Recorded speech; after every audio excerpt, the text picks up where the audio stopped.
আসসালামু আলাইকুম। আশা করি আপনারা সবাই ভালো আছেন এবং সুস্থ আছেন। মার্কেট আজকে ৪,৮৯০ তে আছে, যেটা আপনার ৪২.৯২ নেগেটিভ মুভমেন্ট দিয়েছে। টোটাল ট্রেড যদি আমরা দেখি ১,৫০,০০০, টোটাল ভ্যালু হচ্ছে ৪১৩.১২ কোটি। 1 মিনিট চার্টের মধ্যে আপনারা দেখতে পাচ্ছেন গুরুতরভাবে আপনার ডাউন হয়ে যায়। আর অনেক বড়, বড় সেল এখানে দেখতে পাচ্ছেন। সো এটা খুবই সমস্যা আমাদের মার্কেটের জন্য। আর স্টকে যদি দেখি ৪৯ টা আপে আছে, ২৯১ টা ডাউন এবং ৪৮ টা আনচেঞ্জ অবস্থায় আছে। এইখানে ট্রেড ভ্যালুটা কমে গেছে। সো এটা ভালো, নেগেটিভ মার্কেটে ট্রেড ভ্যালু কমে যাওয়া। আরো কমে গেলে অনেক ভালো হইতো। আর top stock by trade value percentage wise যদি দেখি, টেক্সটাইল হচ্ছে ১৮.৮২%, ফুড অ্যান্ড অ্যালাইড হচ্ছে আপনার ১১.৭১%, ফার্মাসিউটিক্যাল এবং কেমিক্যালে হচ্ছে ১১.৩%। এবার আমরা ইন্ডেক্স মুভারে যাই।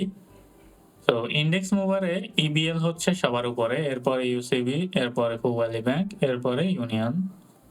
এবার আমরা নেগেটিভে যাই। নেগেটিভের মধ্যে আছে আপনার জিপি, ব্র্যাক ব্যাংক, ইসলামী ব্যাংক, রবি, স্কয়ার বার্মা। এখন আপাতত টপ স্টকে যাই। সো টপ স্টকের মধ্যে সবার উপরে আছে আপনার ইউনিয়ন ইন্স্যুরেন্স কোম্পানি, এরপরে আছে রিলায়েন্স ওয়ান, এরপরে কুইন সাউথ।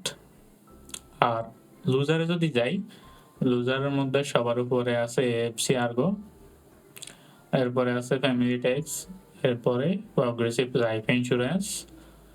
আর বাকিটা আপনি এখানে দেখতে পাচ্ছেন। ডিএসসি এক্সেল যাই এবার আমরা। এখন কয়েকটা ব্যাপারে কথা বলি। সো প্রথমে হচ্ছে মার্কেটের এই পরিবেশে আসলে ক্যান্ডেল আপনি আজকে বা কালকে হয়তো দেখতেছেন নামতেছে, আবার পরশু দেখবেন উপরে উঠতেছে, আবার দেখবেন যে ২-১ দিন নামতেছে। সো মোটামুটি একটা সার্কাসের মতো দেখতেছেন বা যাই বলেন। সো এইটা কিন্তু আপনার স্টক কিনাতে বা বাইয়ে ডিসিশনে সমস্যা হইতেছে। সো এই ক্ষেত্রে আমি বলব যে একটা ভালো স্টক, মনে করেন একটা ভালো স্টক এক্স, সো এবার আবার নেমে আসছে। তখন আপনি এবার আবার সাপোর্ট আসার পরে সাপোর্টের আশেপাশে এসে কিনে নেন। সো ভালো স্টকের ক্ষেত্রে ইন্ডেক্সে এসে আসলে কোনো লাভ নেই। আপনি ওই স্টকটায় কি ভালো অবস্থায় আছে ওইটাই দেখেন। আর আপাতত আপনার এই অবস্থায় মার্কেটের যে আপ ডাউনের মধ্যে চলতেছে, এই অবস্থায় আপনার যত বেশি সম্ভব ট্রেড স্টক থেকে দূরে থাকুন। কারণ ট্রেডিং স্টক গুলা আপনার আজকে আপনাকে হয়তোবা ৫% লাভ দিতেছে, কালকে দেখবেন যে ১০% গেছে গা। তো এই কারণে আমি ব্যাপারটা বলছি। তো এখন এই ক্ষেত্রে টাকা আপনার, সিদ্ধান্ত আপনার। সো বুঝে শুনে সিদ্ধান্তটা নিবেন। সো চলুন আবার মার্কেটের ক্ষেত্রে চলে যাই। সো এখানে মার্কেটে আপনার ক্যান্ডেল অবস্থা তো খারাপ, এটা আপনি বুঝতেই পারছেন। এখানে একটু দেখেন, এখানে আপনার হিস্টোগ্রাম আপনার আগে থেকে ছোট হয়ে গেছে।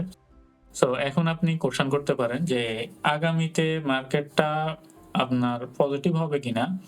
তো অ্যান্সারটা হচ্ছে মার্কেট আপনার লং এ যদি চিন্তা করেন অবশ্যই পজিটিভ আসবে।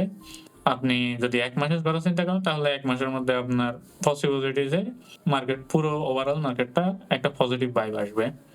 আর যদি আপনি শর্ট এ চিন্তা করেন ১-২ দিন, তো এই ক্ষেত্রে আপনার বেশিরভাগই নির্ভর করে আপনার বড় বিনিয়োগকারীদের উপরে।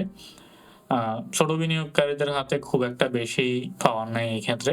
আর মার্কেটের নিউজের উপর নির্ভর করে। তো আজ এই পর্যন্তই। ধন্যবাদ সবাইকে। আসসালামু আলাইকুম।